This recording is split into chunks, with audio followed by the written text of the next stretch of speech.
Kanada immiqrasiya proqramında hansı yeniliklər var? Diqqətlə və sona qədər bu videoya qulaq asın, amma dostlarınızla paylaşmayın. Bu günləri sizə Kanada immiqrasiya proqramında dəyişiklik barəsində məlumat verəcəm.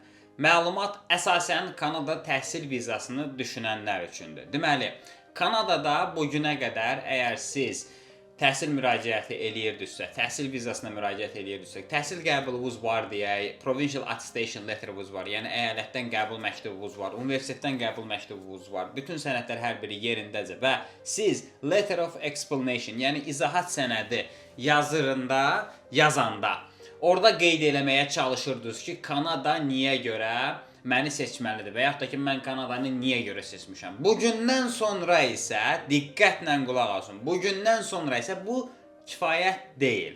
Yəni, sizin səbəb olaraq göstərdiyiniz məsələlər var ki, bu səbəbə görə mən Kanadanı seçirəm, bu səbəbə görə mən bu universiteti, bu əyaləti seçirəm.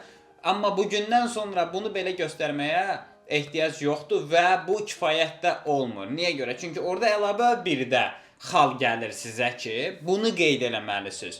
Əgər sizin müraciət elətdiyiniz ixtisas, məsəl üçün iqtisadiyyatdırsa, nəyə görə Kanadanı seçirsiniz öz yerində? Bunu qeyd eləməlisiniz. Amma nəyə görə, məsəl üçün Avropanın hər hansı bir ölkəsi olsun, Belçikada və yaxud da ki, Niderlandda, tutaq ki də bu universitet olduğu halda, bu sənə yaxın olduğu halda, Avropanı yox və Kanadada həmin universiteti seçirsən. Bunu qeyd eləməlisən, buna da səbəb göstərməlisən. Çünki artıq getdikcə biraz da ciddi şəkildə yoxlamağa başlayırlar müraciət sənədlərini. Səbəb də odur ki, yeni bir government gəlib, deyək ki, yeni bir ministerlər gəlib, yeni bir sistemlər gəlib və adamların yoxlama üsulları fərqlidir, kriteriyaları fərqlidir. Siz də məcbursunuz ki, onların yoxladığı şərtlərə uyğun sənədlərinizi hazırlayasınız. Və yenə də deyirəm, məsəl üçün, bugünə qədər siz göstərirdinizsə ki, Kanadanı seçmə səbəbim budur, diversity proqramları var və yaxud da ki, multikultural